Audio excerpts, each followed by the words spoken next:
哥哥，你是不是也饿了？你也想吃烧饼吗？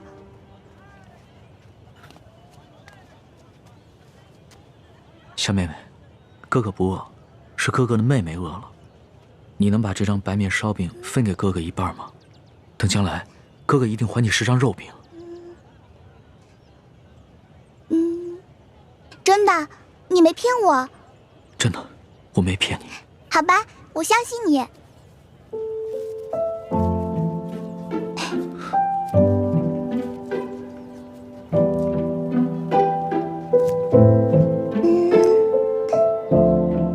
你将来要请我吃肉饼，这块大的给你吧。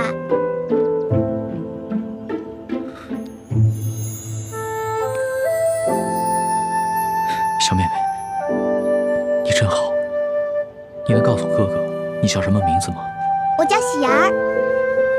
喜儿，真好听。娘，来当米了。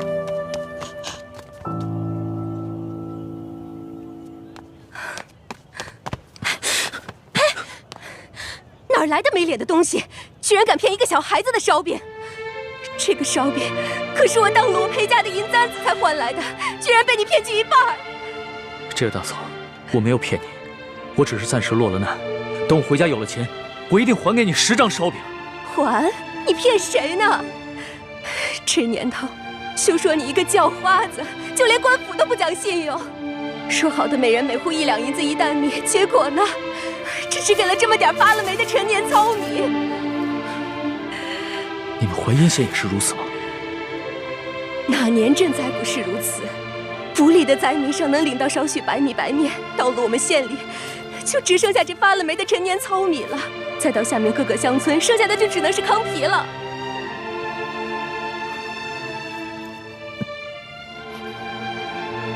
哎呀，喜儿，以后可不能这么傻了。这些人都是骗子，骗你的。喜儿，你一定要相信哥哥，哥哥将来一定会还给你10张肉饼的。我呸！还不快滚！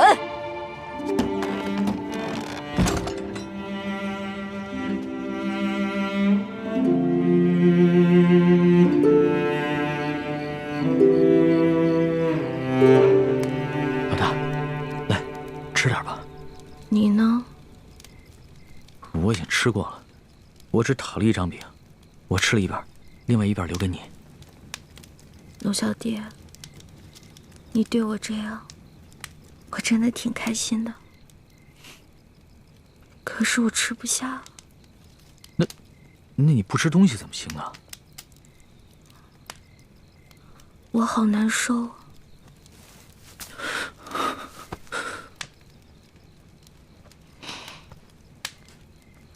龙小弟，我这个老大可能要先行一步了。别说胡话，咱们2个可是拜过把子的，说好了要难同党，同生共死的。所以为了我，你一定要撑下去。我尽力吧。你知道我最怕什么吗？第一是恶，第2是丑，第3就是死。龙小弟，我也好想陪你回京城。可以的。我还想去收那些你欠我的利息呢。放心吧，人不死，账不烂，你一定好好撑着。要是你不在了，我赖账了怎么办？你不会赖账的，你还会整顿吏治，革除疾病，让老百姓过上好日子。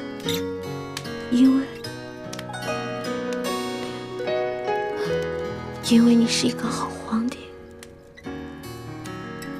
我之前说过，你是天底下最不该爱的人。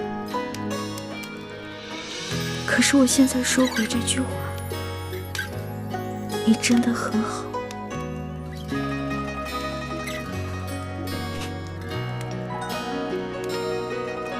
谢谢，谢谢你，老大，谢谢。所以你一定要撑住，一定要撑住，撑住来监督我。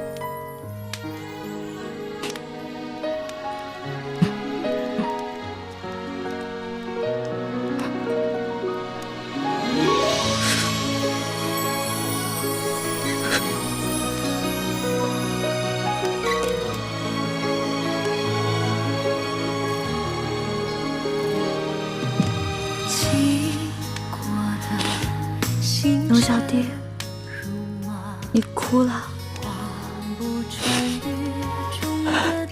原来龙珠是咸的呀。这是我第2次看见你哭了。其实，我原本以为，在我父母死了以后，我就已经是铁石心肠，不会再哭了。没想到，上一次我是为了百姓，而这一次，只是为了你一个人。有你这句话，我死也知足。老大，你不会死的，老大，你不会的。老大，老大，老大，花儿，老大，老大，老大。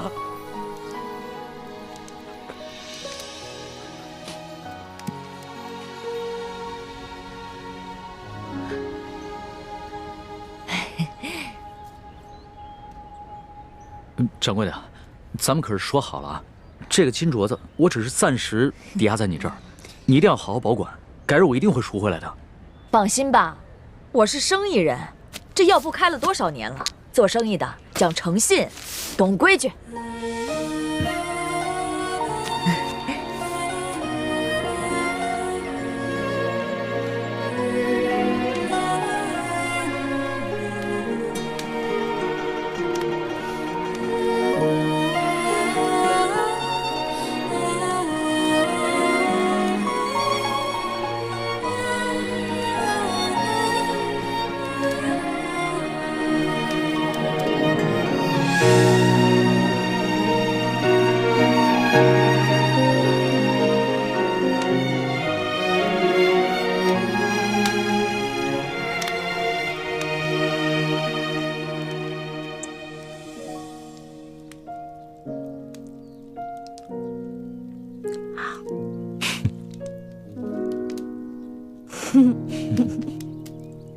傻死了，你干嘛一直看着我笑啊？在这种穷乡僻壤的地方，我都快愁死了。我本来也快愁死了，但是看到你伤有好转，我觉得特别开心，就是想笑。你知不知道，这次你整整昏迷了3天，我都快绝望了。本来呢，我都到阎王爷那儿去报道了，结果阎王爷说：“哇，这个小姑娘太能吃了，养不了你，回去吧，回去吧。”我就被遣送回来了，继续祸害你来了。你只是第一次帮我缝了衣服，戳破了手，我可是把太多第一次都给你了。打水、烧火、煎药、收拾屋子、偷人家地瓜，还有帮你清理伤口。我就知道你会说这句不正经的话。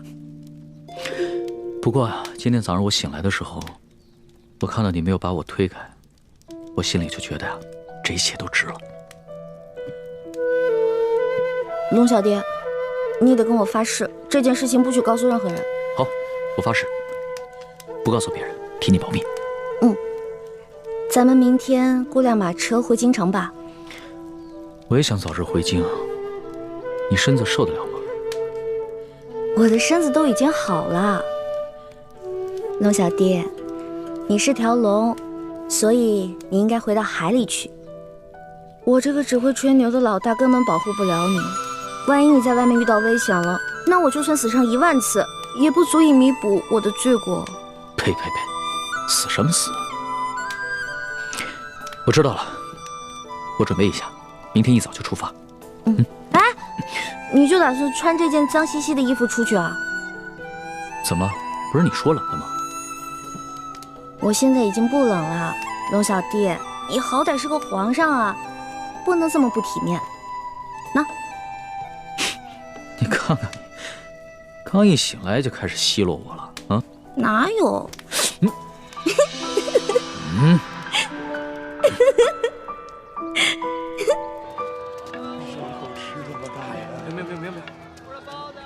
客官，您的药都包好了，来，您拿好。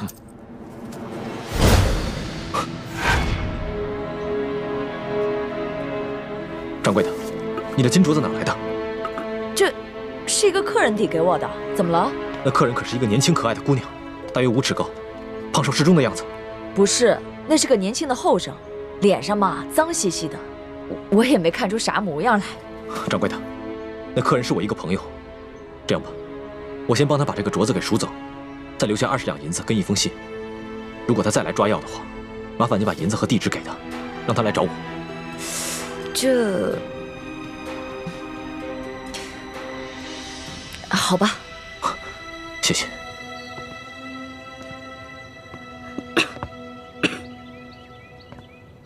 龙小弟怎么还不回来？是不是发生什么意外了？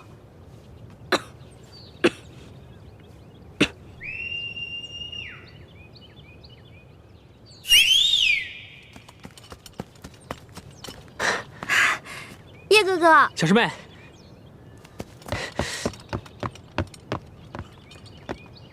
叶哥哥，你怎么才来啊？我早就来了，这几天我四处寻你，可我发出的讯号，你为什么一直不给我回应啊？我这2天不是重伤昏迷了吗？所以就没听到你的信号。你昏迷了？嗯，伤得这么重？没事儿，你看我现在都好。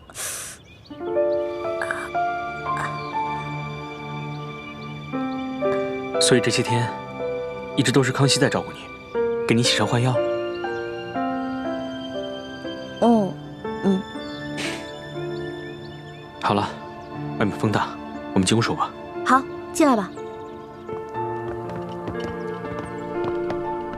快进来，坐。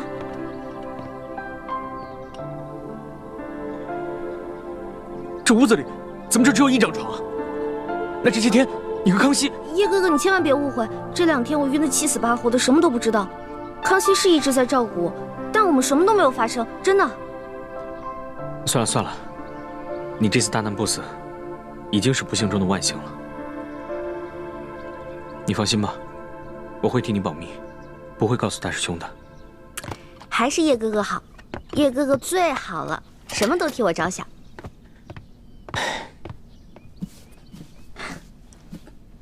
喏，给你，这次别再弄丢了。这个金镯子怎么会在你这儿？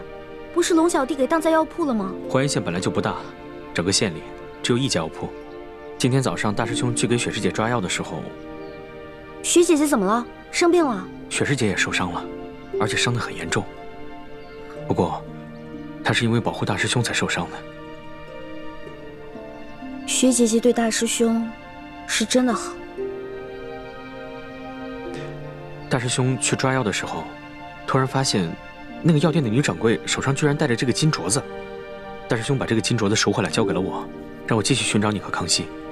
他和雪师姐就在落脚的土地庙里等消息。我这几天把淮阴县东南西北方圆20里的地方都找遍了，给你发出的信号你也不给我回应。不过好在今天总算找到你了。辛苦了叶哥哥，但是你千万别误会，这2天我一直昏迷，什么都不知道。我们身上实在是没钱了，所以龙小弟为了救我的命，才把这个金镯子给当的，给我换药。你不会生我气吧？我当然生气了，不过我气的不是你最终把这个金镯子当给了药铺，而是你为什么不早点拿它换钱抓药啊？金镯子比你的命还重要啊！我不是怕我当了以后让你伤心吗？有你这句话，我就很知足了。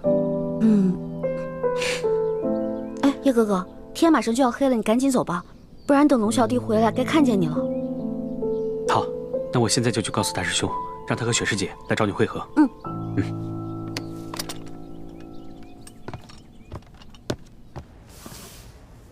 您的朋友给你留了一封信，让你按信上的地址去找他。谢谢掌柜。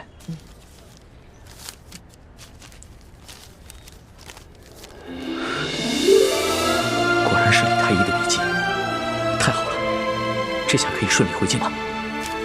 谢掌柜的。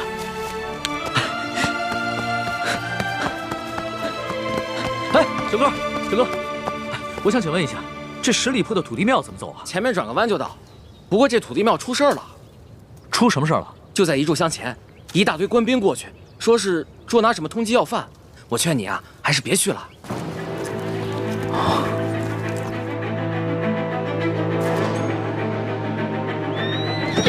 撤！站住！快抓住他们！站住！奇怪，这些官兵怎么知道我们藏身之处的？多半是吴三桂的手下追踪到我们的行踪，故意泄露给官府的。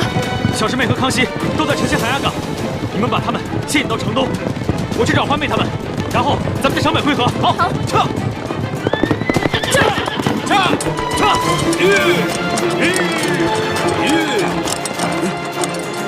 这2个才是通缉令上的要犯，不要中了调虎离山之计。追！撤！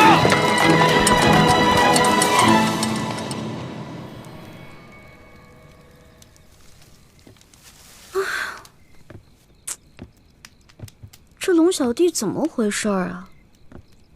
我好不容易跟猪哥哥他们会合了，龙小弟不会出什么事儿了吧？呸！乌鸦嘴！龙小弟一定没事儿的。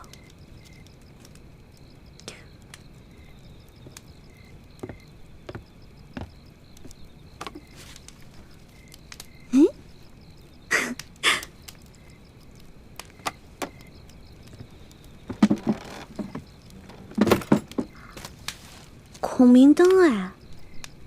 哦，我知道了，原来这家是靠做小手工维持生计的，后来逃难了，所以这些东西就放在这儿了。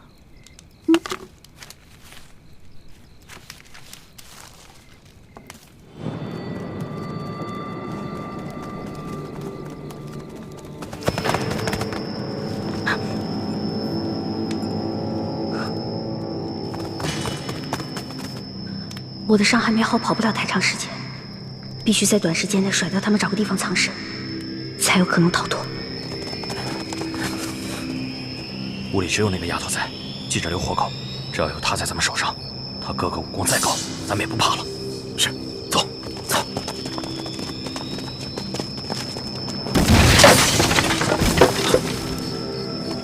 不对，快追！这边，快！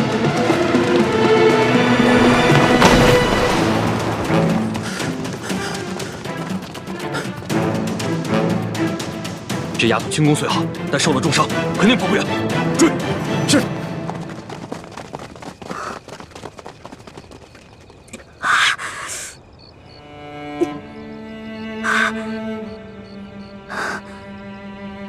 一环，别怕，你一个人逃了，只活了一个李一环。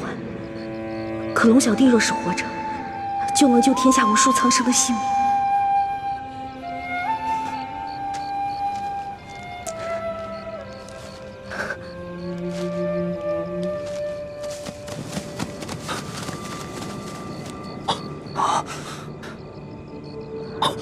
你们看，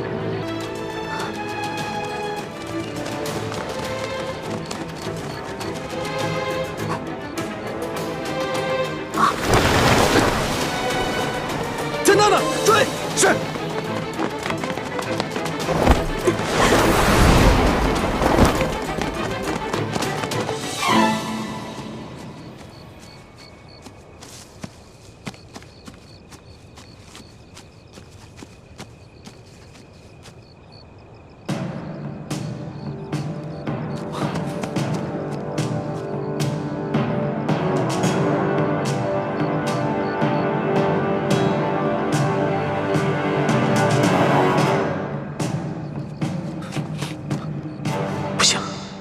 我走了一婚怎么办？他冒险向我示剑，一定会暴露自己的藏身之处。他轻功虽好，但此刻重伤未愈，一定会很危险。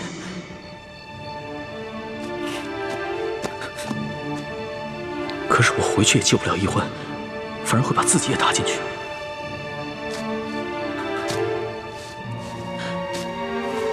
易欢几次为我不顾生死，我却自顾自逃了。我如此胆小自私，又有何德何能君临天下？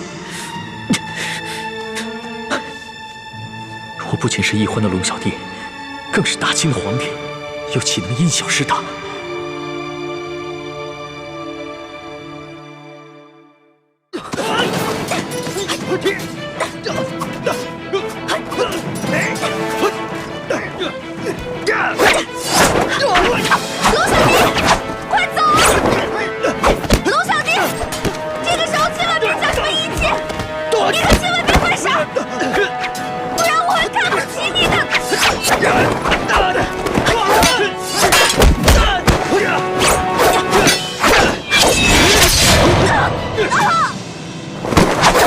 死丫头，轻功那么好，武功却平平。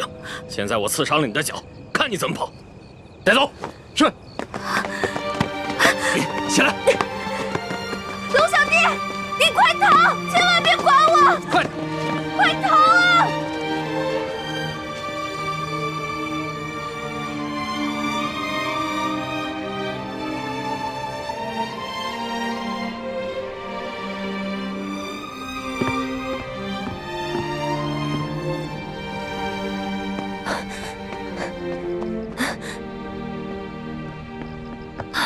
大师兄，小师妹和康熙呢？看来他们已经离开了。只有一张床。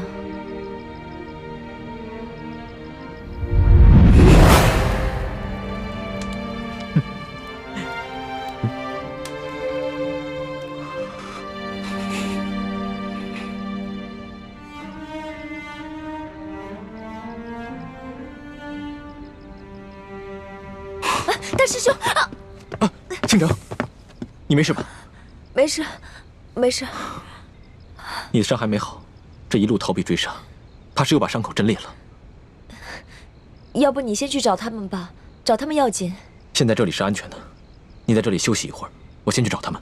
嗯，我行动不便，就不拖累你了。一定要小心一点，如果发生什么意外的话，马上发出信号，我立刻赶回来。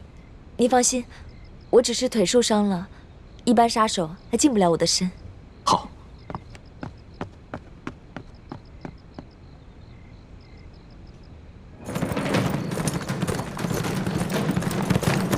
撤！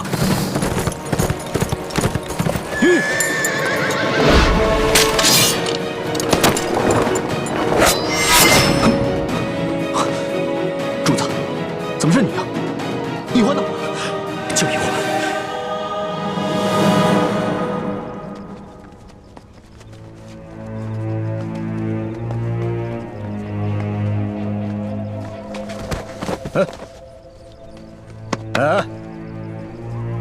起来！刚才跑得跟飞似的，这会儿装死。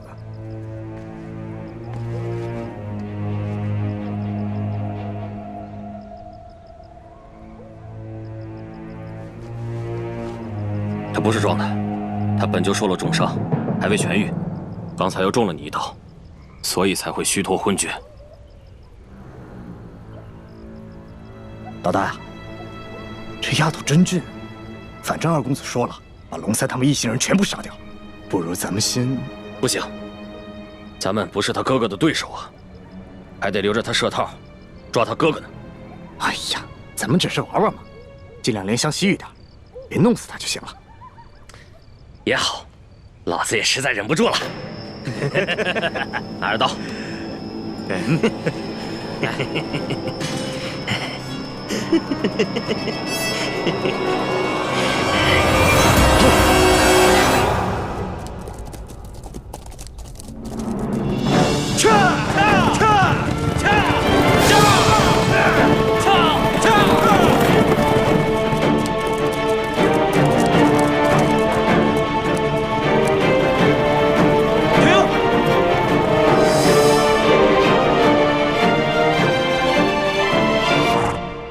怎么了，苏大人？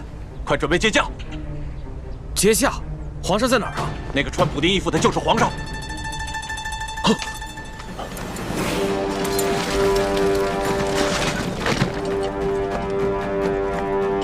参见皇上。皇上，奴才救驾来迟，请皇上恕罪。你要是再晚来几天，说不定朕就要去见先皇和太祖皇帝了。奴才罪该万死。皇上，索大人跟大塞在途中遇见不明身份匪徒的袭击，九死一生，才找到玉巴赞将军的军营。刚一到营门口，就因失血过多晕了过去，好不容易才死里逃生。他宣读了皇上的密旨之后，没顾伤好，就跟玉巴赞将军赶去山西太原。在途中遇见了奴才，得知了皇上已经启程返京，所以才一路追了下来。朕已经知道了，都起来吧。谢皇上。这都3天了，李欢怎么还没有消息？都没有。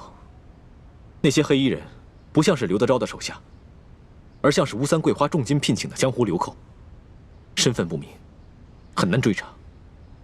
眼下还没有证据证明那些黑衣人是受吴三桂所指使。吴三桂只知道龙三是普通钦差，而不是朕。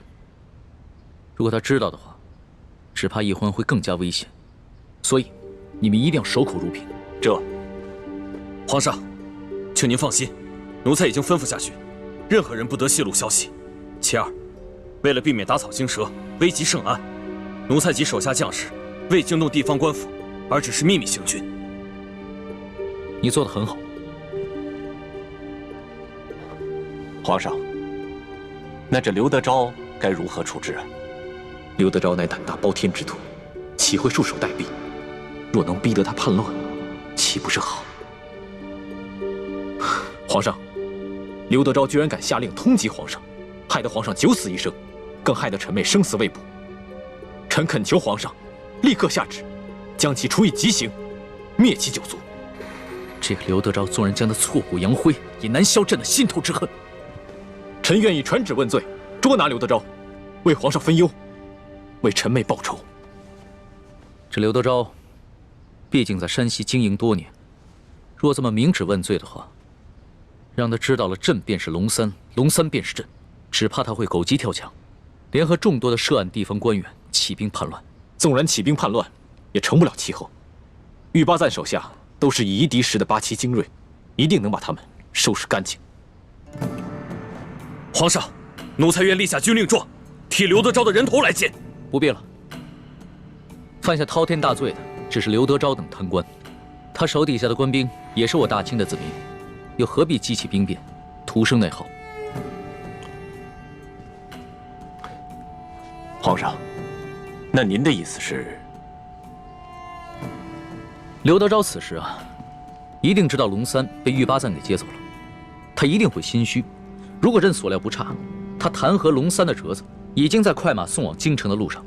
待朕回京之后，朕派一个老成持重的官员去接见刘德昭，就说他和龙三互相弹劾的折子，朕都已经看到，朕不能偏听偏信，要宣他进京，和龙三当面对质。哎呦，哈哈哈！皇上，您这可太英明了。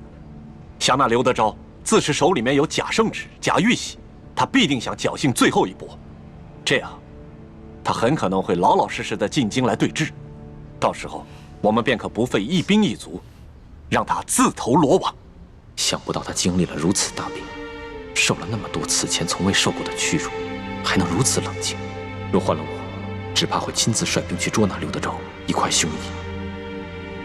又如此强敌，我要光复大明谈何容易？皇上，既然如此，那就请皇上尽快起驾回京吧。眼下易欢还生死未卜，朕放心不下。是啊，皇上，世淑姑娘是下落不明，可是您留在这山西，那也没有什么益处啊。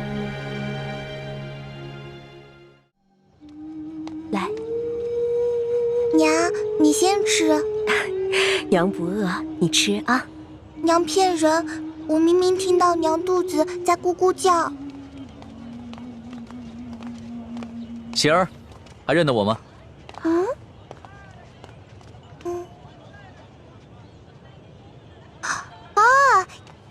是你呀！贤儿，在吃什么呢？我娘煮的野菜糊糊，家里的米面都吃完了，只能吃野菜了。我娘说要再过几天，连野菜都没得吃了。这位公子爷是？我就是那日分走半张白面烧饼的叫花子，这次过来兑现对喜儿的承诺，还你们肉饼。真的，娘，我就说嘛，大哥哥是不会骗我的。哎呦，你看我这眼睛，那日小夫人说话多有得罪，还望公子大人有大量，不要以小夫人一般见识。没事的，大嫂，在这灾荒之年，人人都只能顾自己。这喜儿啊，能把仅有的一张烧饼分我一半，这等大恩，也是让我终身难忘的。来，啊，肉饼，整整10张肉饼，赶紧吃吧。娘，你先吃吧。谢谢公子爷。大嫂，能不能把这碗野菜糊糊给我喝呀？这公子一看就是出身不凡的大富大贵之人，如何喝得这个呀？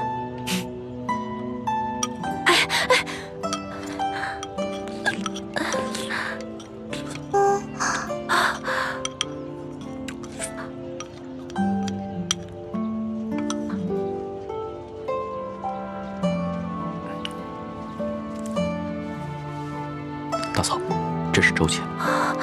这可如何使得？没事，收下吧，这是我欠你们的。相信我，很快朝廷就有新的赈灾措施下来，到时候就再也没有人能骗得了你们了。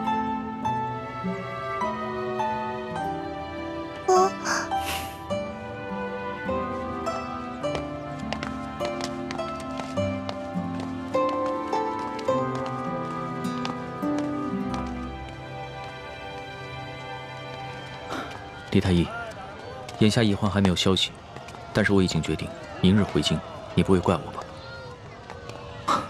主子言重了，主子乃万圣之尊，不宜久离京城。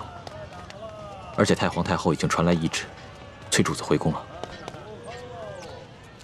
最重要的是，眼下山西有数十万的灾民急需朝廷的救助，更有看似表面祥和，其实已经危机四伏的朝局，需要我去治理整顿。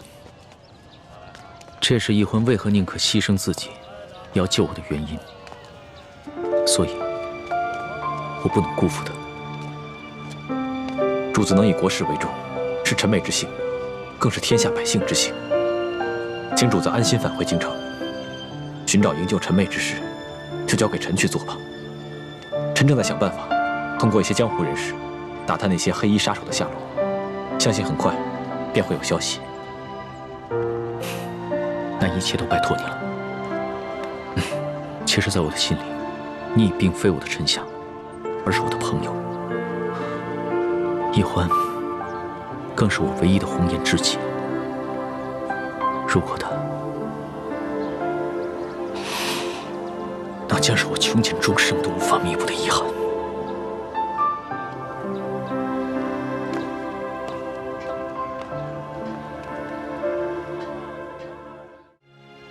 建清，你快告诉我，易欢是不是已经……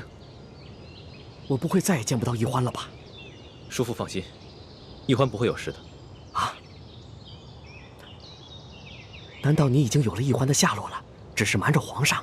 虽然没有十足的把握，但是也发现了一个关键的线索，易欢现在是安全的。那你为什么不赶快把他找回来呀？自从鳌拜在康熙面前点明我们兄妹的真实身份之后，康熙表面上不动声色，其实早就对我们兄妹存下了一份戒心。不过经过这几次我们兄妹出生入死的救护他的戒心应该已经消除了。但若是让易欢这么轻易地回到他的身边，说不定他反而会误以为这一切不过是我兄妹设计的苦肉计而已。你的顾虑也不是杞人忧天，但你可知，不仅皇上，就连索额图也在暗中怀疑你们了。索额图？难道他发现了我们的什么破绽？破绽倒是没有，只是他这次前去调兵，途中遭遇了几波江湖杀手的突袭，他怀疑是你暗中指使。他眼见皇上宠信你们，而奕欢又为了救护皇上而被黑衣人掳走了，就没敢对皇上说，只是私下里和我提起过。所以我马上把你叫出来，就是想提醒你，一定要当心索额图。多谢叔父提醒，侄儿定当小心行事。好啊，那我就放心了。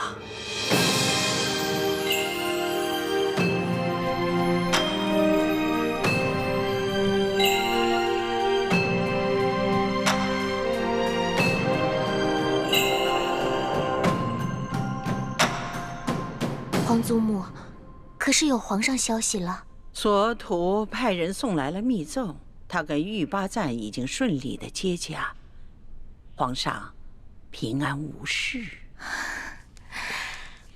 阿弥陀佛，妾身这悬着的一颗心，也总算是放下来了。不过皇上目前不想回京。为何？皇上在索额图搬取援兵之时，接连遭遇了官兵和几路神秘杀手的追杀，幸亏李氏兄妹舍身相救，才脱离了险境。李焕为了引开杀手，下落不明，生死未卜。这李奕欢本来就是奴婢之身，为皇上牺牲乃是分内之事。难道皇上为了寻他，就这么一直不回京了？索额图密奏说，皇上的遭遇追杀和李奕欢的失踪都甚是蹊跷。难道这一切都是有人布的局？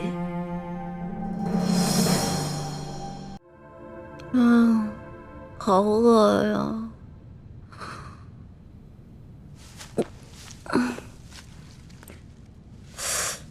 伤也好的差不多了，要不然出去找点吃的。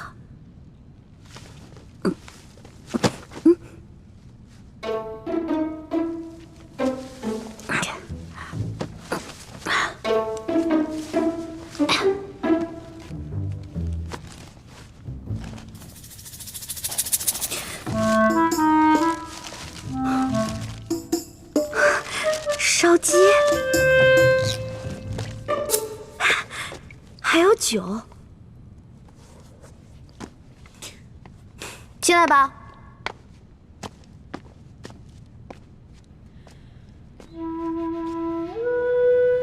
我不是说让你滚了吗？我滚了，我真的滚了。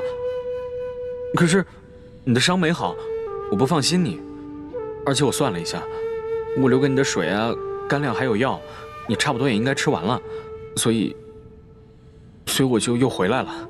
你如果真的关心我，就应该把我的行踪告诉朱哥哥，让他来接我。没脸见他。我前不久做了一个很怪的梦，我梦见有个人跟我开玩笑，我推开他，还让他滚。不过现在我的伤好的差不多了，那个怪梦我也都忘了。真的啊？哎，不好的梦，忘了就忘了吧。但是下不为例。快吃吧。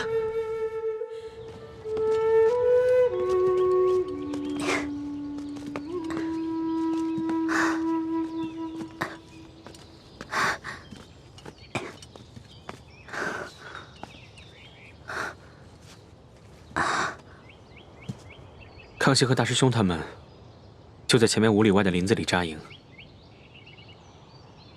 我不能继续再往前走了，会惊动林中暗哨。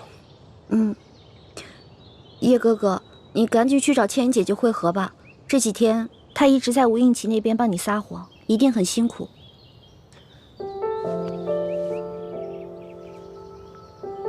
信号弹你拿着，等我走了以后再放。我不想和大师兄碰面。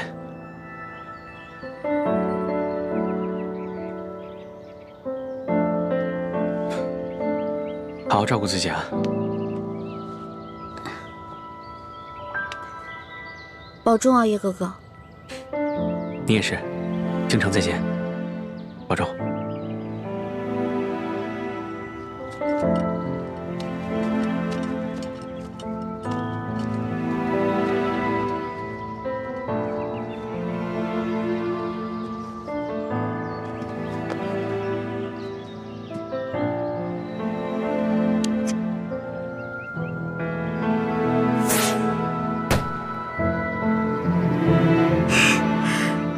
放到这个信号弹，猪哥哥就能看到我了。如果猪哥哥和龙小弟知道我平安归来的话，肯定像两个小傻子一样，嘿嘿，乐疯了吧？猪哥哥，你得快点来接我呀！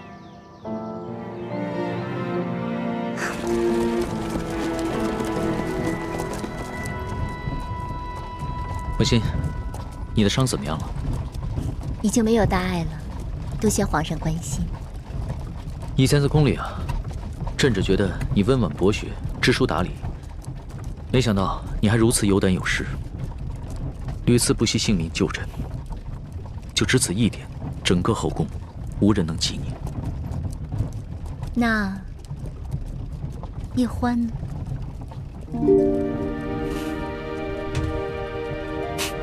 叶欢他也是朕的知己，朕也想将他纳入后宫，只不过他始终都咬定不肯，而且他已经许配过人了。哦，对了，皇上，臣妾有一事要向您禀报。雪嬷嬷的病已经好了，只是她伤心我爹的死，想为我爹守灵3年。臣妾未向皇上请示，便自作主张的准了，还望皇上恕罪。雪嬷嬷忠心护主，就由她去吧，这些小事你自己决定就行了。是。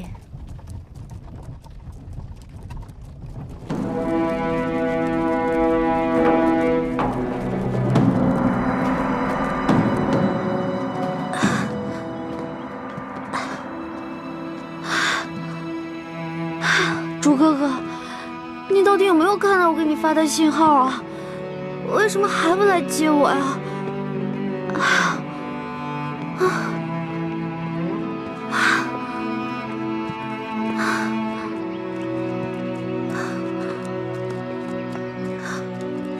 这位大哥啊，我想问一下，驻扎在附近的军营呢？走了啊，他们在这儿待好几天，今天一早才走。啊？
去，把剑拿过来。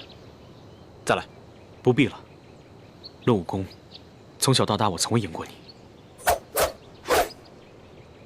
不只是武功，其他任何方面，你也永远赢不了我。是，我永远都比不上你，从身份到能力。那你还痴心妄想，跟我抢一欢，自不量力。大师兄，你误会了。我从未想过和你抢小师妹。幻妹是不是在你手上？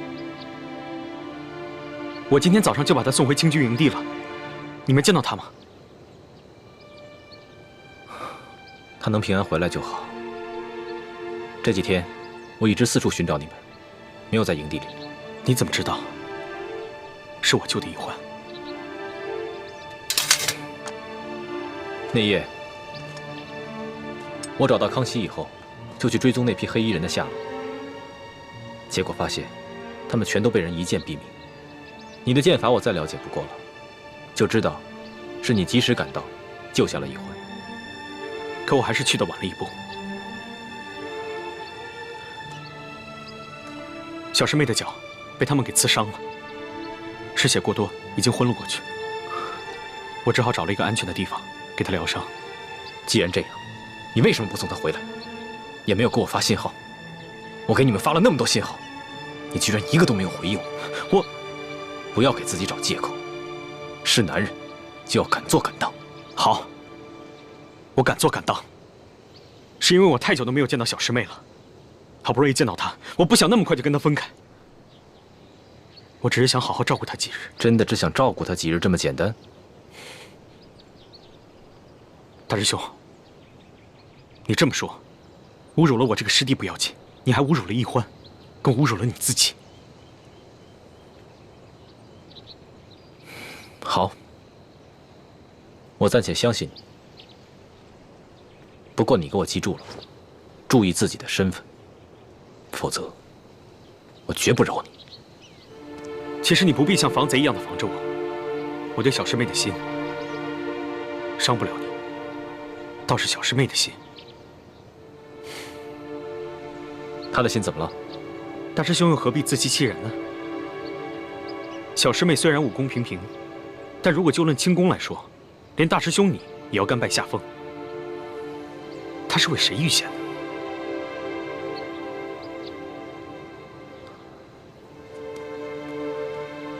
这没什么。我跟倾城也救过康熙，我们都不过是想利用他颠覆大清朝廷而已。大师兄既然如此说，全当小弟多嘴了。我还要赶去跟樊师姐会合，先告辞了。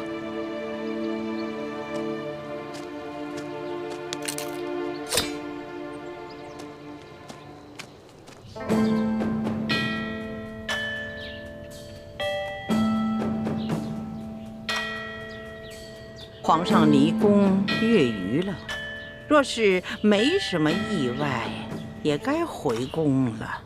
妾身心里也是这般想的，今儿一早很早就醒了，就盼着皇上能早点回宫。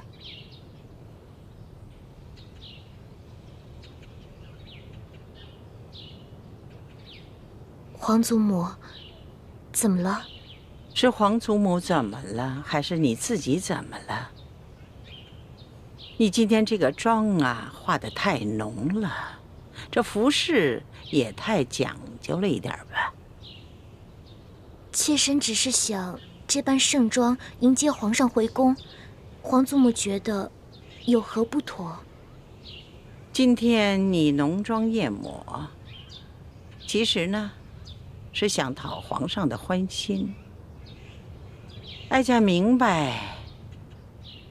但是你没想到啊，皇上在外面历尽磨难不说，那个李易欢，至今还下落不明呢。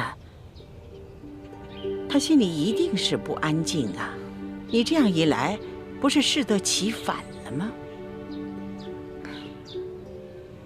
皇祖母提醒的是，妾身现在就回去换一身装束。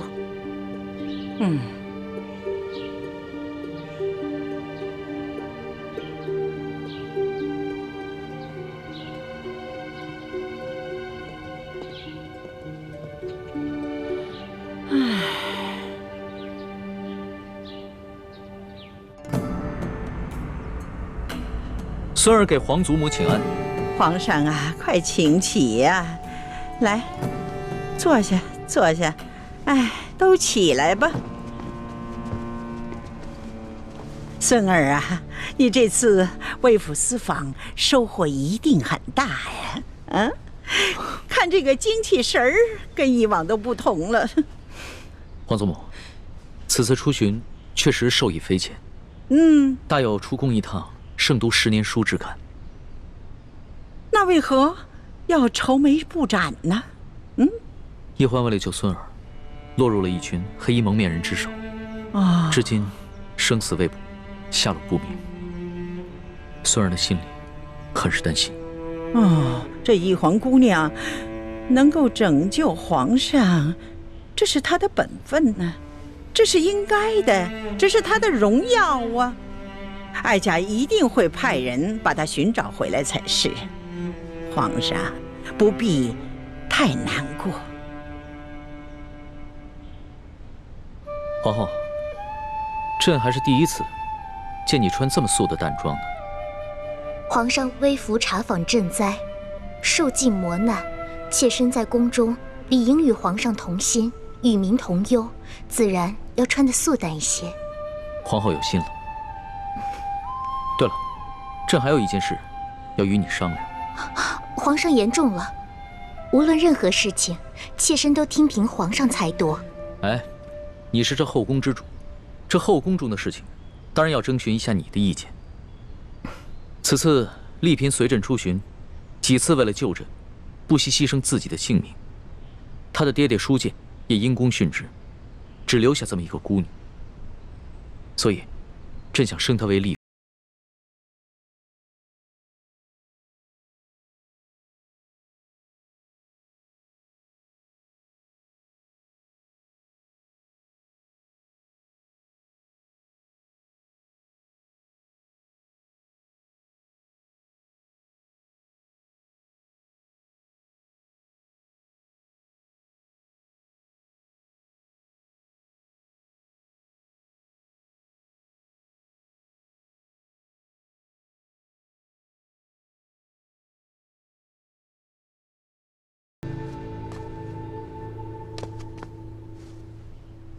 李公公，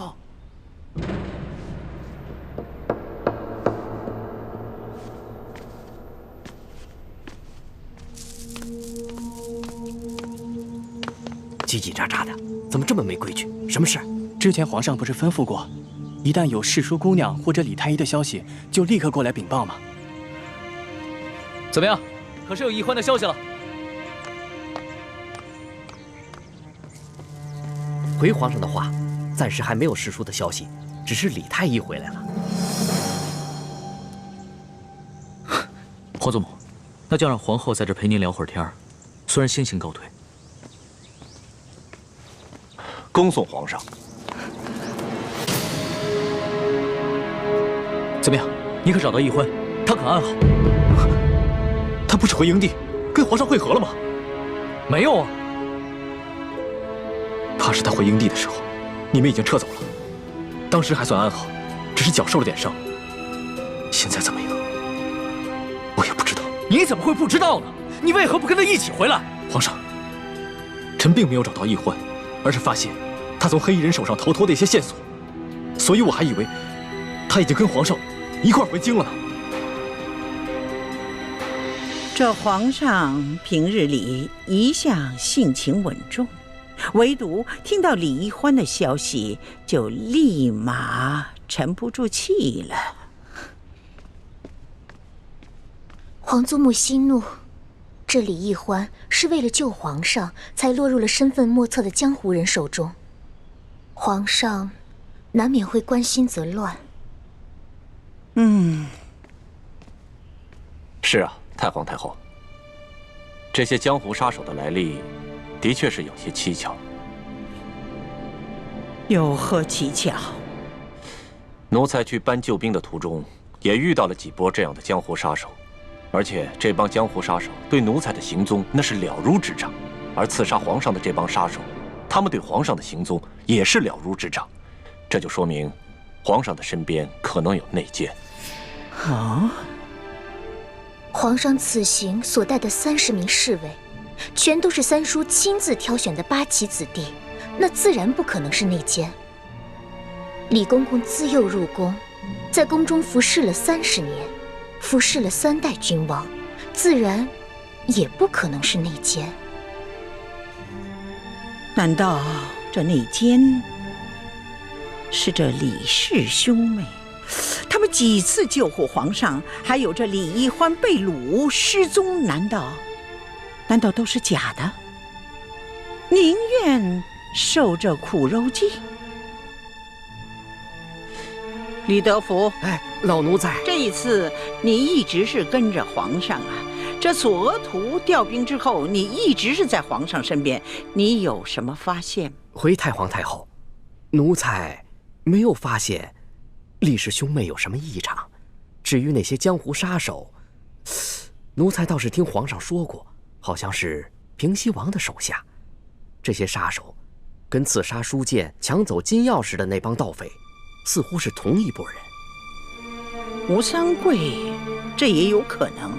难道这李氏兄妹是吴三桂的人吗？依奴才一路上的观察，没有发现这李氏兄妹跟吴三桂有什么瓜葛。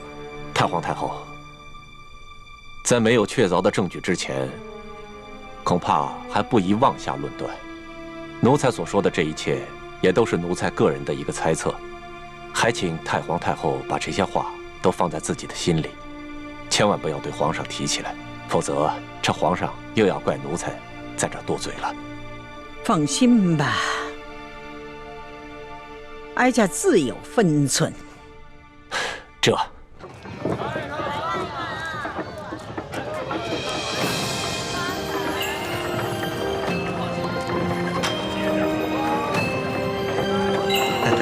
小兄弟到了。哎呀，谢谢你啊，给钱。客气啊，谢谢。不客气。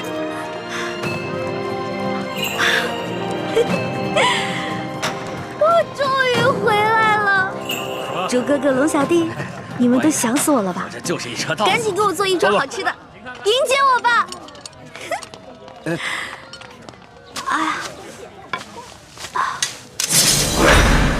大人，这有刀，抓起来！别动，别动！放开我！别动！那小子跟他是一伙的，抓起来！国父大明，大明万岁！别动！哎，你们干什么？你们抓错人了！我不认识他，我腿脚不好，我搭车的，我跟他不是一伙儿。那你跑什么呀？我看你抓乱党，我害怕，我就跑了。对，那小兄弟说的没错，他就搭我的顺路车，你们休得冤枉他。啊！你越是着急撇清，爷我心里就越明白。带走。哎，我不是。你给我老实点。还敢说你不是乱党？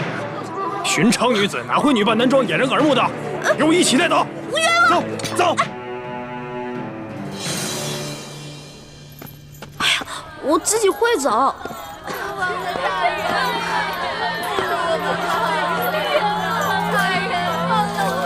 官爷，我是冤枉的，放我出去吧！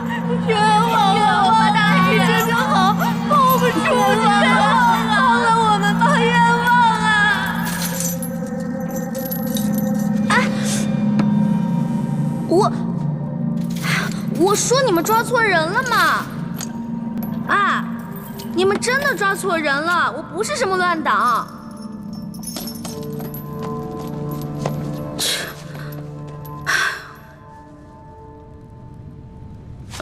啊，你们都是乱党啊？我不是，我家是开馒头店的。有一天，官爷到我们店里抓走2个工人，说他们是反清复明的乱党，还说我是他们的同伙。任我百般辩解，他们就是不信。我也不是啊，我家邻居出了个乱党，官爷就把我邻居全家还有相邻的几户人家全都抓走了。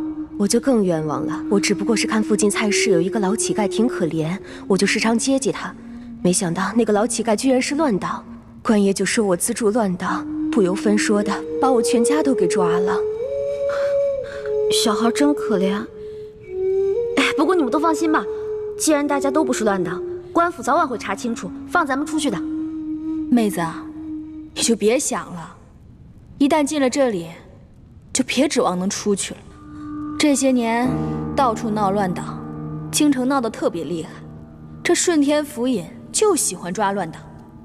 听说只有活抓进来的，没听说有活着放出去的。那他们总不能滥杀无辜吧？还不是为了钱吗？听说他们每抓一个乱党，都会获得不少封赏，按人头点，抓的乱党越多，封赏就越重。咱们呢，可都是他们的摇钱树。那他们这样冒领封赏，欺君罔上的，难道不怕皇上砍他们头吗？皇上高高在上的，不出深宫，又怎会知道这里的猫腻啊？更何况，就算他有所知晓，只怕宁愿错杀100，也不肯放过1个。咱们贱民的命啊，在皇上眼里，也不过如蝼蚁一般。不是的，皇上不是这样的，皇上很体恤百姓的，他是个好皇帝。小妹妹，你怎么知道皇上不是这样的？难道你见过皇上？没有。我们家之前有个亲戚在皇宫当差，他跟我说的。皇上若真是圣明天子，这下面的官爷又怎敢如此乱来啊？你们等着。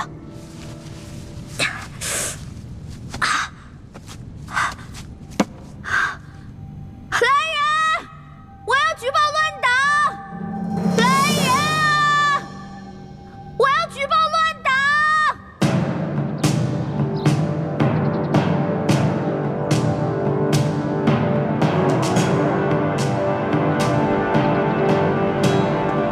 你说我们抓错了人，你不是乱党。是皇上身边的笔墨侍书李义欢。没错，大人，我是为了见大人，所以才骗狱卒说什么我要举报乱党，但根本没什么乱党，我也不是乱党，我是宫里的女官。臭丫头，你当本官是3岁小儿吗？这宫中哪来的笔墨侍书的女官职位？我本来是宫里的答应。笔墨侍书一职是皇上特意为我设置的。皇上特意为你设置了职位？这么说，你很受皇上的宠爱了？那为何皇上不直接封你做娘娘，而先封你做答应，再封你做女官呢？依大清的律例，这宫中的女官是不可能独自出京的。而你却为何会女扮男装，坐着乱党的牛车进京？那车夫本官已经审问明白了，他此次进京的目的，就是为了纠结一帮同党，行刺朝中的要员。不是，误会了。我这1个多月前跟皇上去山西微服私访，结果这途中啊遇到了歹徒抢劫，我跟皇上就走散了。你们听听，难怪这臭丫头敢加入乱党，原来是一个无知无畏的疯丫头。皇上怎么可能去山西微服私访？这1个月来，皇上的确罢了朝，但皇上天天都在宫中与太皇太后潜心礼佛，为大清祈福，缓解旱灾。你这谎撒的也太匪夷所思了吧？不是，这皇上是怕自己泄露了行踪，才托辞说什么罢朝礼佛的。你要不信的话，你可以去问皇上呀。你以为本官和你一样疯了吗？敢拿这么可笑的话去问皇上？再说了，你以为皇上是想见就能见的？这1年之中，本官也不过是在上朝之时，远远的瞧上皇上一眼罢了。可我说的都是真的呀！够了，本官可没工夫听你在这慢慢的编故事讲笑话。快说，你究竟姓甚名谁，家住何处？为什么要加入乱党？在这京城之中，还有哪些人是你的同伙？我叫李义欢，但我真的不是乱党。要不然你去问问那个索额图索大人，他知道。索大人可是皇上跟前的第1红人，本官岂会为了你一个疯丫头去找索大人讨骂？那你去问问那个太院的李建清李太医，他是我哥哥。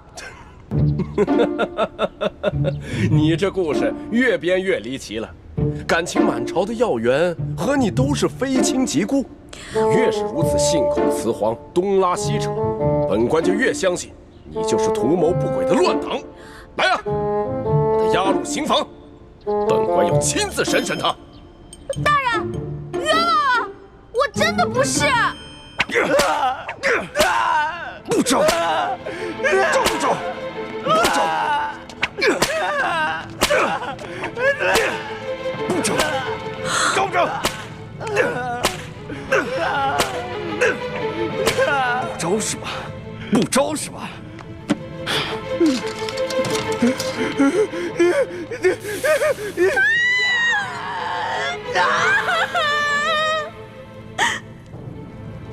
臭丫头，你现在是继续给本官讲故事呢，还是老老实实的把你的那些同伙都给供出来？我投降，我供，我供。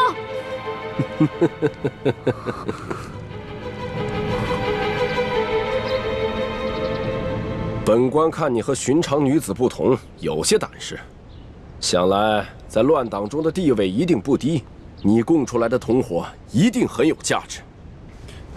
大人英明，虽然我同伙不多，但是他们的地位都很高，他们都潜伏在紫禁城里，伺机刺杀皇上。哦，这可是大案呐！你的同伙叫什么名字？我同伙，我只知道他有个代号叫龙三，我跟他有一套特殊的接头暗号。如果大人您需要的话，我可以引蛇出洞，将功赎罪。好，快说快说。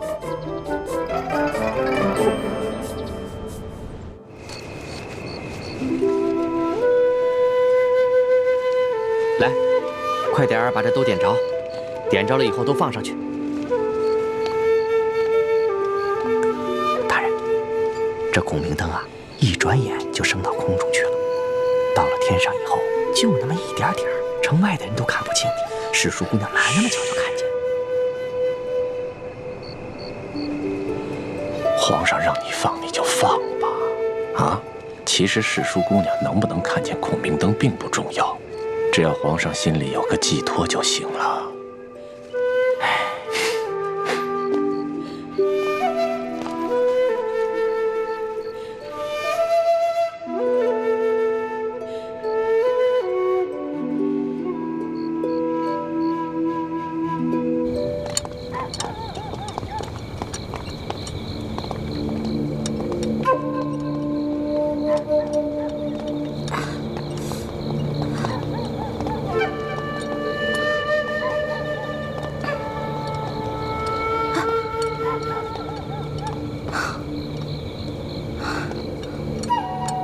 这放孔明灯，真的是你和龙三的接头信号？真的，这个龙三嘛，他在宫里潜伏着，所以他不可能时时刻刻盯着夜空看。这个孔明灯最好半刻钟放一次，越多越好。他只要看到了，肯定会来京城第1酒楼跟我会合的。好吧，本官就姑且信你一次。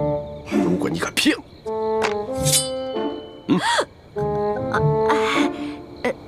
大人，咱有话好好说，能别这样吗？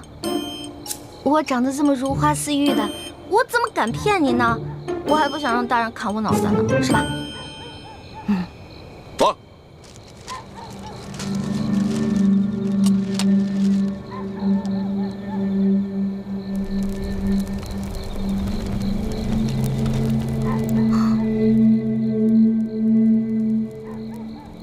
龙小弟、猪哥哥、雪姐姐、叔父，你们几个一定要没事了就多抬起头来瞧瞧夜空啊！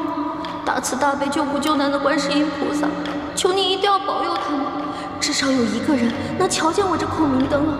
拜托了。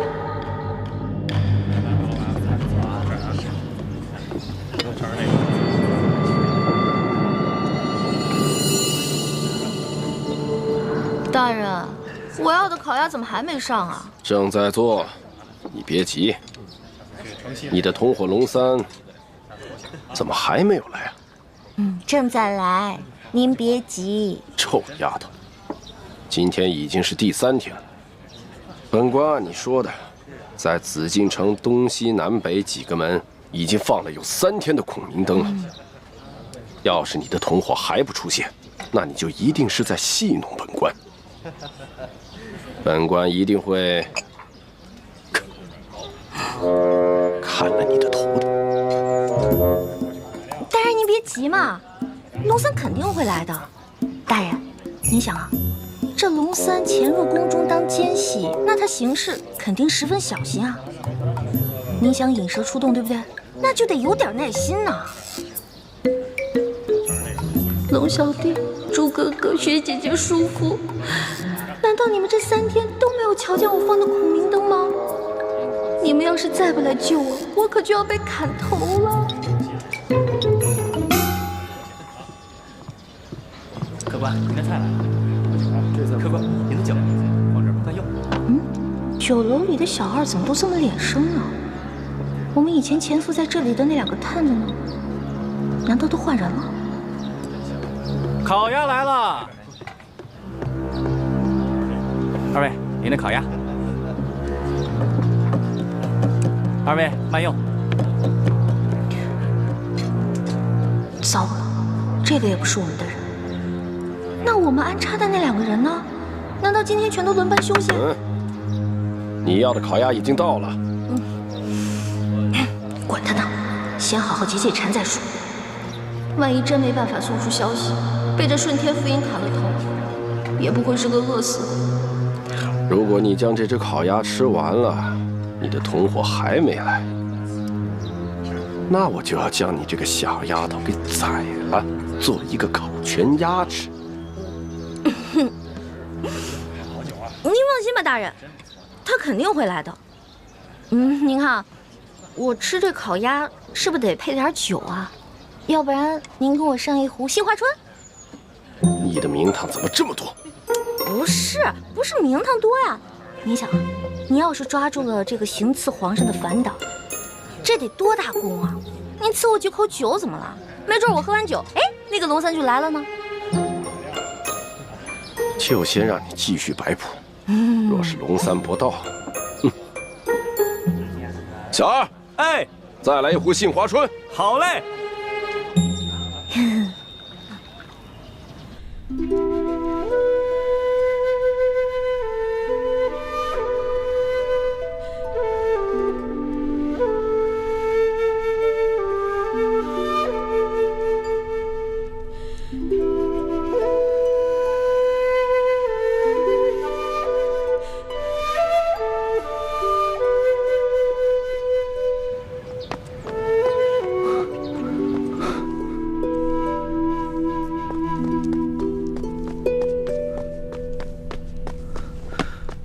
微臣参见皇上，快免礼。谢皇上。怎么样，有易欢的消息了吗？易欢的脚受了伤，我派人带着皇上画的画像，在山西进京的必经之路上打听，所有的饭铺、酒楼、旅店、客栈都打听了，终于打听到，易欢一个人女扮男装，拄着拐杖，在往京城的方向赶路。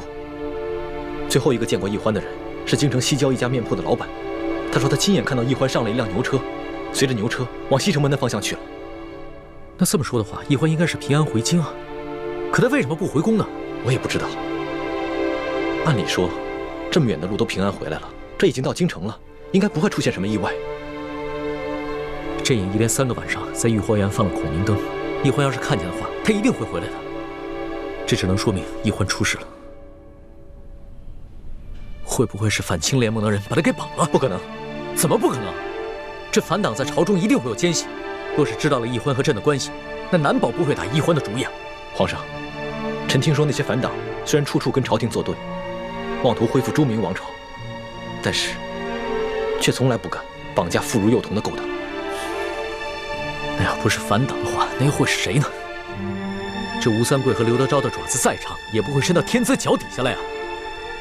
再说了，易欢就算脚上有伤，那他也是有一些功夫的，寻常的地痞流氓根本就拿他没办法。到底落在了谁的手里？微臣也觉得此事有点蹊跷，眼下只能多安排人在四处打探了。你一定不能大张旗鼓，必须暗中查访，要不然的话，易欢就更危险了。微臣明白。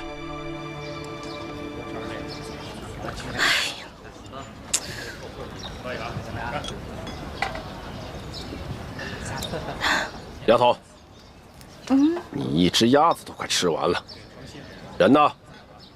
您别急啊，这不还有一个鸭头没吃完吗？您放心吧，在鸭头吃完之前，他肯定会来的。可是这只鸭子你吃了2个时辰都没吃完，这分明是在拖延时间。冤枉啊！我只是刚才吃的太饱太撑了嘛。大人，您放心吧，我这个同伙啊，他没准现在因为宫里有什么事绊住了呢，现在正想机会溜出来呢，对不对？反正您放心吧，他肯定会来，已经等了2个时辰了，那也不怕再等会儿吧，是吧？好，本官就最后再信你一次，要是到了天黑，龙三还不到，本官可就没有耐心了。会来的，会来的，一定会来的。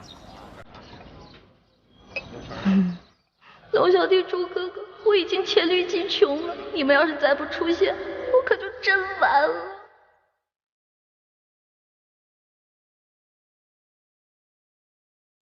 臭丫头，这天已经黑了，龙三还没有来，这下你还有什么可说的？这不刚吃完一个鸭头吗？我估计还有1炷香的时间，龙三肯定就到了。够了，臭丫头，你好大的胆子，连本官也敢戏弄！没有啊，我怎么敢戏弄您呢？我真的有个同伙叫龙三，潜伏在宫中。大人，大人，那个车夫终于招了。根据他的招供，卑职把另几个潜伏在京城的乱党一网打尽。但那个车夫说，这个乘坐他牛车的小丫头只是顺路搭车，不是他的同党。哦，当真？卑职问过另外几个乱党，他们都说这个小丫头不是他们的人。你看，你看。原来你果然在戏弄本官。大人，明明一开始我就说我不是乱党嘛，您说的呀，要打要杀的，所以我才胡乱招供的。可你一开始也没说实话，而且还敢冒充皇上身边的女官，那不是被吓糊涂了吗？我只好胡乱编瞎话了呗。现在好了，既然事情已经查清楚了，那是不是可以放小女子走啦？多谢大人。站住！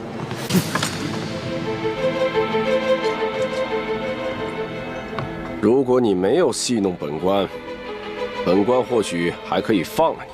可现在嘛，就算你不是乱党，多半也是江湖骗子。来人，给我带走！明日连同那批乱党一起问斩。冤枉了！哎。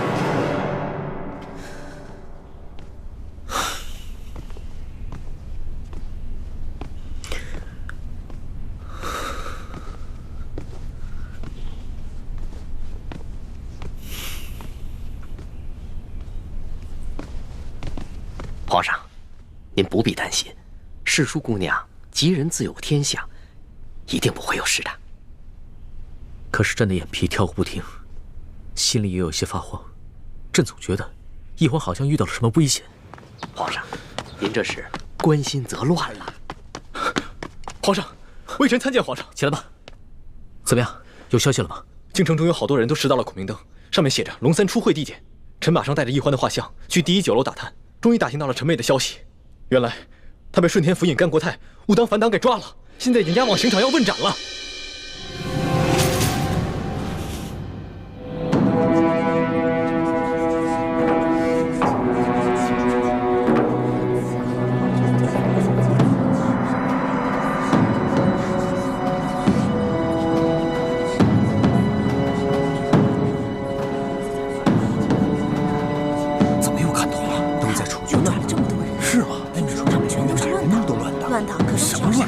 这呀，10有8九是被冤枉的。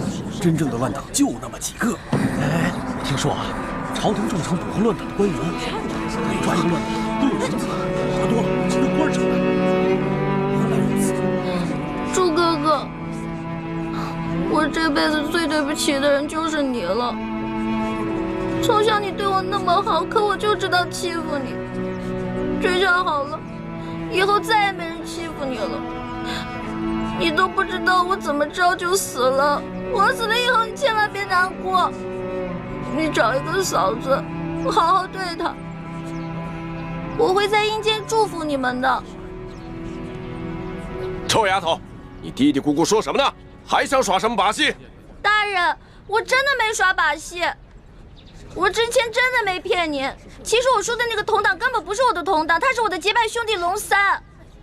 我们俩结拜的时候说好了，虽然不能同年同月同日生，但愿同年同月同日死。可我这都要死了，他连最后一程都不来送我。龙三，我为你受了那么多的苦，我救了你那么多次命，你一次回报都没有。结果我这回京了，还糊里糊涂的把命给弄丢了。而你呢，就知道躲在宫殿里吃香的喝辣的，都不来找我，不来看我。龙三，我诅咒你，以后喝水塞牙，走路摔跤，除非你还清你欠我的所有利息为止。从现在开始，我李易欢跟你断绝结拜关系，以后我们再也不是兄弟了。好了，53刻已到，行刑！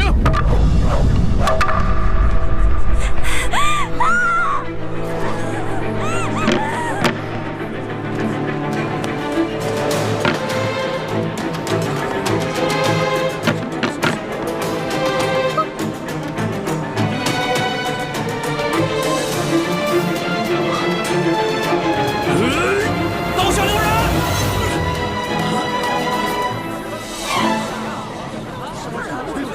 谁在喊刀下留人？龙小弟，老大，真的是你吗？我没在做梦吧？我早就来了。你早就来了。大人，我说的同党就是他。真有同党？没错，这个同党就在你面前，快抓住他！来啊，把这几个闹法场的给我绑了！大胆！我看你们谁敢动手！甘国泰，你这条疯狗，你老养昏花了啊！连我索额图都不认识了。索大人，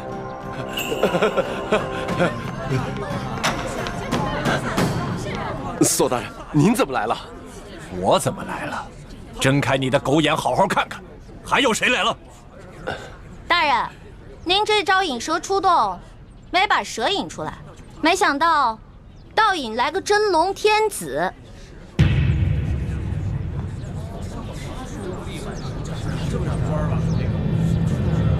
跪下！皇上！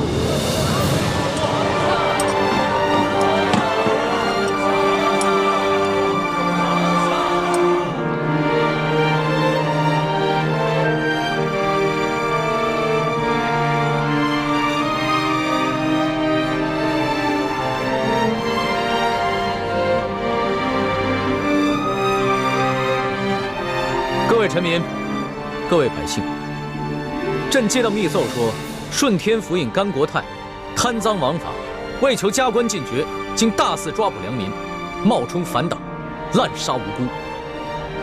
朕现在就下旨，对所有在押的乱党全部重新审理，无罪者当场释放，对过往同类案件也全部重新审查，如系冤案，全部平反，并由朝廷进行抚恤。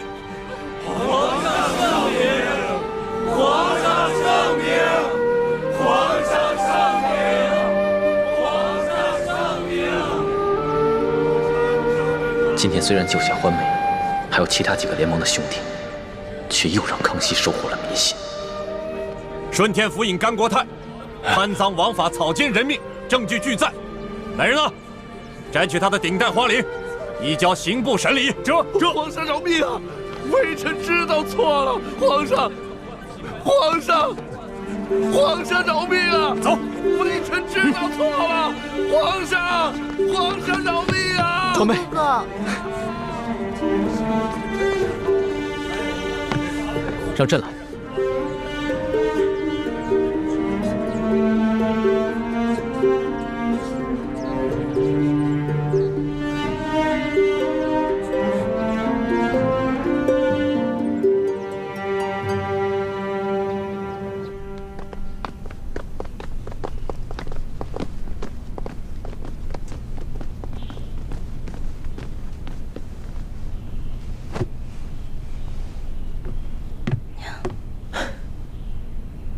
花儿，朕终于找到你了，你终于又活色生香的出现在朕的面前。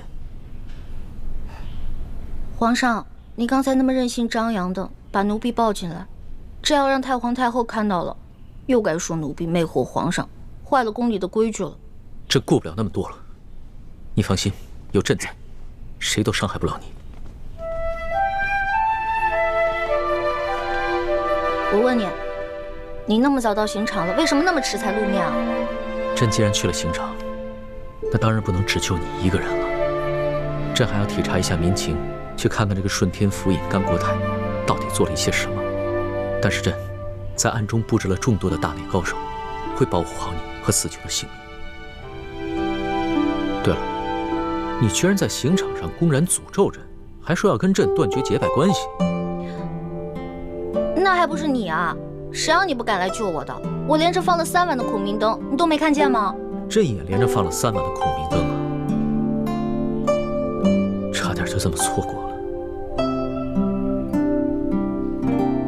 其实我嘴上骂你，说要跟你断绝关系，那也是为了你好啊。因为我怕我真死了，你就会应了那句同生共死的誓言了。朕知道，你一向是刀子嘴豆腐心的，就是这个甘国泰太可恶了。你好不容易从刘德昭的手上逃脱，又被这些贪官污吏给抓起来。你放心，朕一定会一个一个的办了他，替你出了这口气。你不光要替我一个人出气，我只希望你可以记得在微服私访的时候你对我的承诺，整顿吏治，让全天下的老百姓过上好日子。你放心吧，朕不会忘记的。但是朕现在不想谈国事，你等着。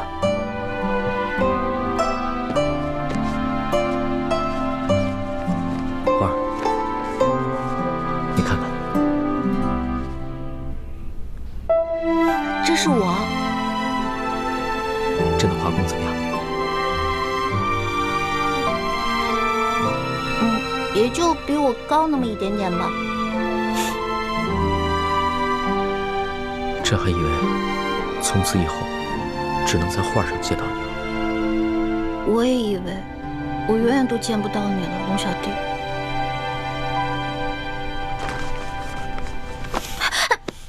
你干什么呀？我只是你的笔墨诗书，我又不是你的嫔妃。你别口是心非了。你知不知道这些日子朕有多想你啊？朕就不相信你的心里一点都不想朕。我，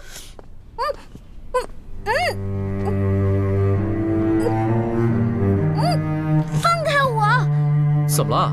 咱们俩又不是没亲过。在山西你重伤的那段时间，都是朕帮你清理伤口的，而且还口对口的为你渡药。别再说了。微臣参见皇上。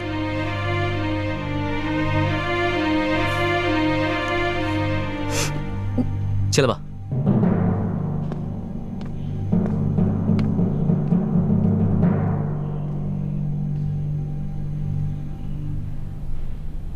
皇上，一环脚受了伤，还是容臣先为他治伤吧。行，你先给他看看脚伤吧。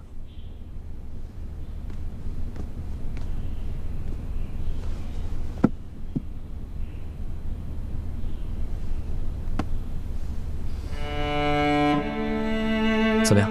这伤要紧吗？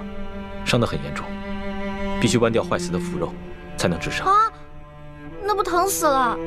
早知道受这份罪，我还不如让那顺天府尹把我宰了算了。你胡说什么呢？你当时在山西救朕的时候，那股不惧生死、不畏一切的英雄气概去哪儿了？我根本不想当什么英雄，我只是不忍心看你死而已。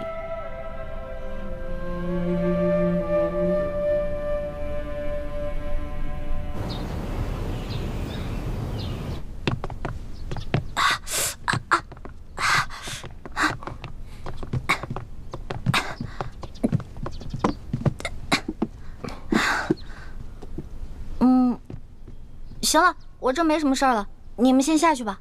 是。朱哥哥，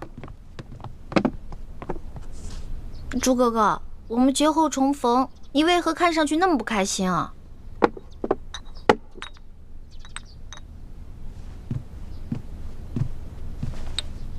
小平内服，大平外敷。我是欠了你钱了，还是偷了你的米了？这脸臭的跟死鱼烂虾似的。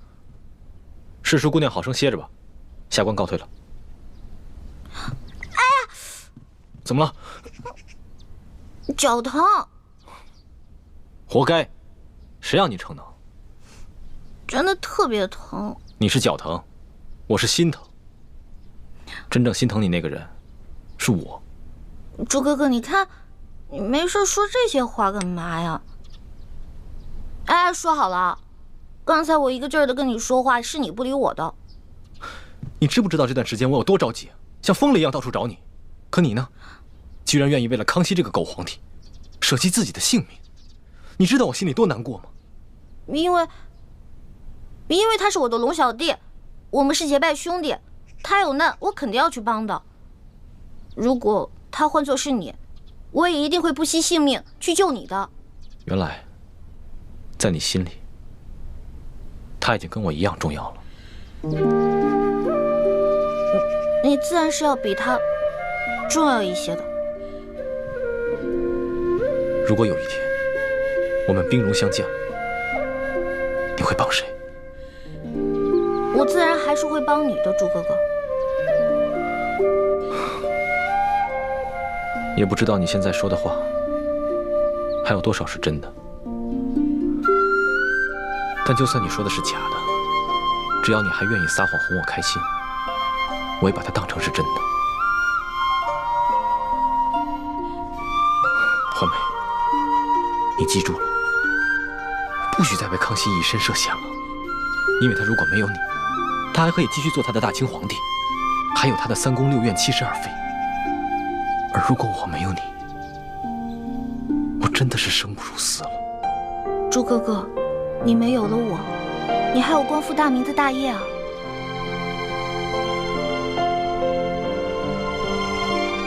光复大明是我此生最大的责任，可你却是我的命。如果没有你，那我做什么都没有意义了。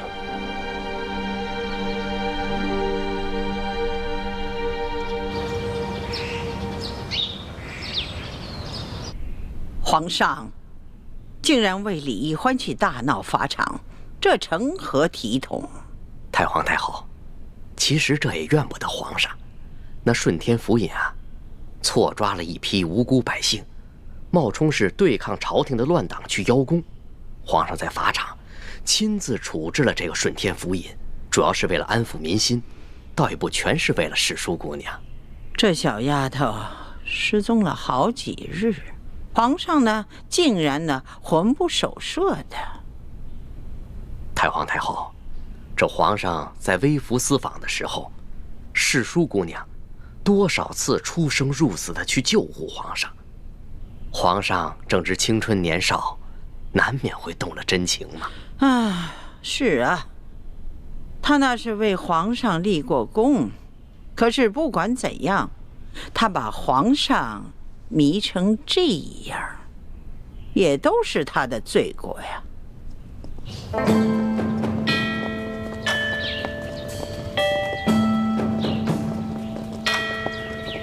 皇后驾到！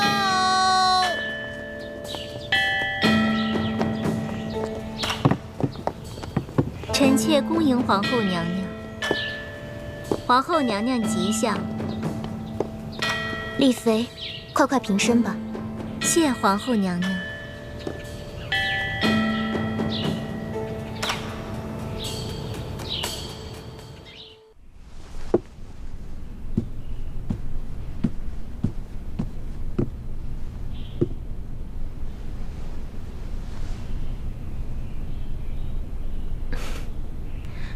妹妹这如今升了妃位，是越发风华出众了。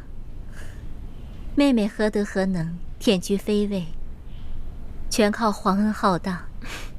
本宫此次操办的典仪，妹妹可还满意？当然满意，只是让皇后娘娘太过操劳，妹妹心里实在是不安。妹妹不必客气，打从妹妹这一进宫，本宫就觉着妹妹啊是个拔尖儿的。必定能得到皇上的恩宠，这不，才几个月的时间，妹妹就从贵人升到了嫔，如今又升到了妃位，真是可喜可贺呀！皇上不过是念在王父的情分上，体恤妹妹罢了。如今，妹妹已是无父无母的孤女了，以后还要仰仗皇后娘娘多多照应。本宫此次来呀，就是想跟妹妹说一些提起的私房话。你们都退下吧。是。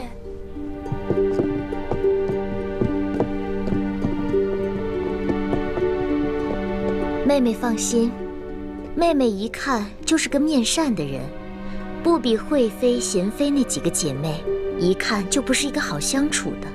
以后在这后宫之中，我就只对你另眼相看。妹妹也不必拘束，尽管把本宫当作自己的亲姐姐，你我姐妹互相扶持，相亲相爱，岂不甚好？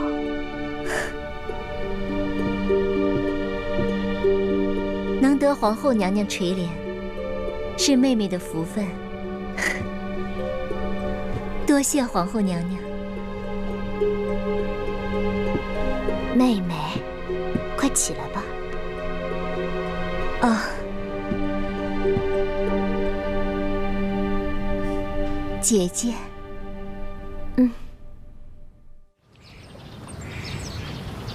听说妹妹和这个世淑姑娘李易欢走得很是亲近。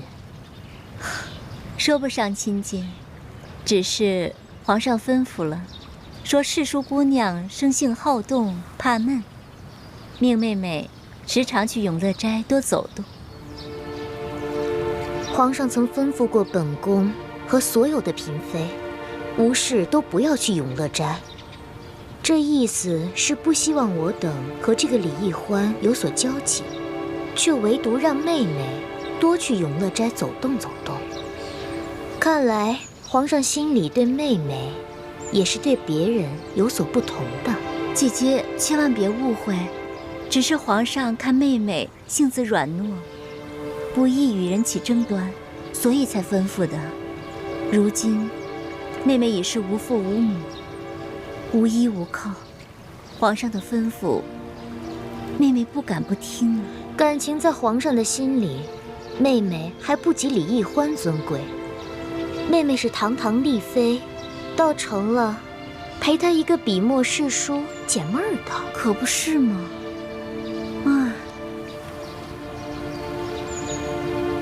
妹妹，不瞒你说，本宫看到皇上为了李易欢如此着迷，本宫真是忧心如焚呢。姐姐，您贵为皇后，乃是后宫之主，那李易欢再受宠，也不会威胁到您的。如果只是威胁到我这个皇后，倒也是好了。就怕他威胁到的是皇上，是我大清的江山。啊！姐姐何出此言？你此次跟皇上在山西被刘德昭和一帮神秘杀手追杀，显然是身边出现了奸细，故意泄露了你们的行踪。这思来想去，唯有李氏兄妹最为可疑了。可是皇上跟妹妹说，那些刺客都是平西王的手下呀。可能这李氏兄妹就是平西王派来的奸细。李易欢此次舍命救皇上，有可能就是一出苦肉计吧。妹妹，你说本宫能不忧心吗？不瞒姐姐，此次我随皇上出巡，我看着李氏兄妹，倒没有什么可疑之处啊。这知人知面不知心呢。